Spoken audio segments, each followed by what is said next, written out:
Berikut beberapa sejarah dan fakta unik tentang Jakarta yang bahkan banyak warga Jakarta sendiri belum tentu tahu. 1. Jakarta pernah bernama Sunda Kelapa, Jayakarta, Batavia.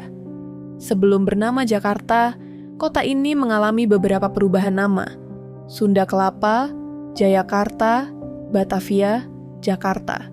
Banyak orang tahu Batavia, tapi tidak sadar bahwa nama Jakarta sebenarnya sudah ada sejak abad ke-16. 2. Jakarta pernah punya tram listrik keren. Pada akhir abad ke-19, Batavia sudah memiliki tram listrik modern yang beroperasi hingga 1950-an. Jalurnya melewati kawasan Kota Tua sampai Jatinegara. Bayangkan, jauh sebelum macet seperti sekarang. Jakarta sudah punya transportasi umum berbasis rel yang cukup maju. 3. Monas berdiri di atas bekas lapangan kerbau. Sebelum menjadi lokasi monumen nasional, kawasan itu adalah lapangan luas bernama Koningsplein pada masa kolonial. Dan sebelumnya lagi digunakan sebagai tempat penggembalaan kerbau. Sekarang jadi ikon negara. Dulu tempat ternak. 4. Jakarta punya kota bawah tanah yang terlupakan. Di kawasan Kota Tua dan sekitar Kali Besar, terdapat ruang bawah tanah dan terowongan peninggalan Belanda yang dulu digunakan untuk penyimpanan dan jalur logistik. Sebagian sudah tertutup atau tenggelam akibat penurunan tanah. 5. Ancol dulu kuburan dan tempat eksekusi.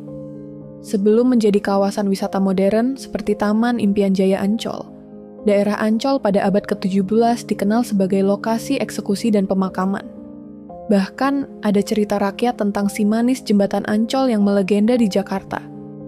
Pada abad ke-17, Batavia dijuluki Queen of the East karena menjadi pusat perdagangan VOC terbesar di Asia. Namun, kota ini juga dijuluki kuburan orang Eropa karena tingkat kematian tinggi akibat malaria. Masjid Istiqlal dibangun berseberangan langsung dengan Gereja Katedral Jakarta sebagai simbol toleransi beragama di Indonesia. Ini bukan kebetulan, tapi memang bagian dari konsep kebangsaan. Di Kepulauan Seribu ada Pulau Buru Kecil, Pulau Cipir, dan Onras, yang dulu digunakan sebagai tempat karantina dan penjara politik pada masa kolonial. Salah satu yang terkenal adalah Pulau Onras, bekas galangan kapal VOC.